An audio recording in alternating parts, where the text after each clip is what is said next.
बिस्मिल्लाहिर्रहमानिर्रहीम। दोस्तों अस्सलाम वालेकुम रहमतुल्लाहि व बरकातुहू। तो मैं डॉक्टर अब्दुल हफीज़ आपको अपने चैनल में खुश आमदीद कहता हूँ। दोस्तों कैसे हैं आप? उम्मीद है कि आप सब हज़रात खैरियत से होंगे। दोस्तों आज मैं आपको गुर्दे के फंक्शन के बारे में बताऊंगा कि गुर्दे हमारे जिस्म में क्या काम सर अंजाम देते हैं और गुर्दों में कैसे पथरी बनती है, इसके बारे में मैं आपको बताऊंगा। गुर्दे दाएं गुर्दे में पथरी है या बाएं गुर्दे में पथरी है, या छोटी पथरियां हैं या बड़ी पथरी है, तो इसके आपको परेशान होने की ज़रूरत नहीं। आज मैं आपको इसके लिए एक ज़बरदस्त किस्म का होम्योपैथिक कम्बिनेशन भी बताऊंगा, जिसको इस्तेमाल करने से ना सिर्फ बड़ी से बड़ी पथरी है वो रेजा रेजा होकर रेत के ज़र्रात की तरह निकल जाएगी, बल्कि जो गुर्दे में इन्फेक्शन हो गया है वो भी इंशाल्लाह ठीक हो जाएगी। दोस्तों हमारे जिस्म का एक एक उज़व जो है ये अल्लाह ताला की एक बहुत बड़ी नेमत है। इसी तरह गुर्दे भी जो है ये अल्लाह ताला की एक बहुत बड़ी नेमत है। दोस्तों गुर्दे हमारे जिस्म के में एक फिल्टर का काम सर अंजाम देते हैं।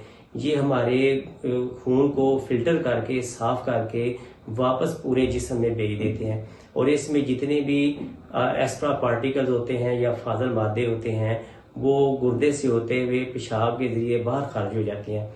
दोस्तों कुछ ऐसे एक्स्ट्रा पार्टिकल्स या फाजल मादे होते हैं वो आस्ता आस्ता गुर्दे में ही ठहरना शुरू हो जाते हैं, तो एक वक्त आता है वो पथरी की शक्ल अख्तियार कर जाते हैं। तो दोस्तों उनमें से कुछ ऐसी पथरियां होती हैं जो पेशाब की नाली जिसे यूरेटर कहते हैं उसमें जाकर अटक जाती हैं, या आगे चलकर कुछ पथरियां मसाने में जाकर ठहर जाती हैं।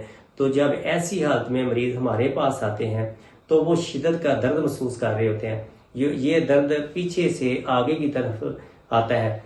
तो दोस्तों ऐसे मरीजों को कैब भी आ सकती है, उनको मतली भी हो सकती है, उनको टेम्परेचर भी हो सकता है। तो ऐसे मरीजों को सबसे पहले हम उनका पेशाब का मुआयना कराते हैं। जब हम उनकी रिपोर्ट देखते हैं तो उसमें अक्सर देखने में आता है कि उनमें एपिथेलियल सेल हो सकते हैं, या उनमें कैल्शियम ऑक्सलेट होता है, या ब्रीक ब्रीक रेत के ज़र्रात होते हैं। इसके अलावा दोस्तों जब हम उनकी अल्ट्रासाउंड रिपोर्ट कराते हैं तो उसमें छोटी पथरी भी हो सकती है और बड़ी पथरी भी हो सकती है। यानी अक्सर हमने देखने में आता है 3 mm, 5 mm, 9 mm या इससे भी बड़ी पथरी होती है। तो ऐसी सूरत में जब मरीज मेरे पास आते हैं तो दोस्तों मैं उनको ये AH27 होम्योपैथिक कम्बिनेशन इस्तेमाल कराता हूँ, जिसको इस्तेमाल करने से बड़ी पथरी भी जो है वो रेजा रेजा होकर पेशाब के जरिए निकल जाती है। तो दोस्तों मैं अपने मरीजों को अक्सर ये मशवरा देता हूँ कि जिनको पथरी बन चुकी है, एक दफ़ा पथरी बन गई है, तो उनको भी परहेज बहुत ज़रूरी है। वो पानी का ज़्यादा से ज़्यादा इस्तेमाल करें, हर रोज़ कम से कम 1 लीमू का ज़रूर इस्तेमाल करें, और कलेजी और पालक, कलेजी, टमाटर बिल्कुल बंद कर दें। इसके अलावा दोस्तों अगर किसी को अभी पथरी नहीं बनी तो मेरा मशवरा है कि वो पानी इसका ज़्यादा से ज़्यादा इस्तेमाल करें, और हर रोज़ कम से कम 1 लीमू इस्तेमाल ज़रूर करें। अगर सर्दियां हैं तो अगर आप ड्यूटी पे जा रहे हैं या किसी शॉप पे जाते हैं तो मेरा मशवरा है कि आप थर्मास में गर्म पानी लेकर जाएं और उधर जाकर पानी ज़रूर इस्तेमाल करें। उसमें थोड़ा सा गर्म पानी में थोड़ा ठंडा पानी मिला के थोड़ा थोड़ा करके पानी ज़रूर पीता रह करें। इससे आपके गुर्दे जो हैं ये वाश होते रहेंगे और आपको पथरी बनने के चांस बहुत कम होंगे। तो दोस्तों इसके अलावा अगर आपके घर में भी कोई ऐसा मरीज है जिसको गुर्दे में पथरी है और आप परेशान हैं और डॉक्टरों ने मशवरा दिया है कि ये ऑपरेशन के बगैर इसका कोई हल नहीं है, तो मेरा आपको मशवरा है कि आप उसको भी ये AH27 कम्बिनेशन ज़रूर इस्तेमाल करें।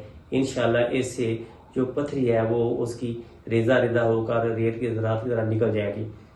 तो दोस्तों इसके अलावा अगर आप मुझसे ये मेडिसिन खरीदना चाहते हैं तो आप मेरे नीचे दिए गए व्हाट्सएप नंबर 030064333494 पे रब्ता करके ये आप मुझसे दवाई खरीद सकते हैं।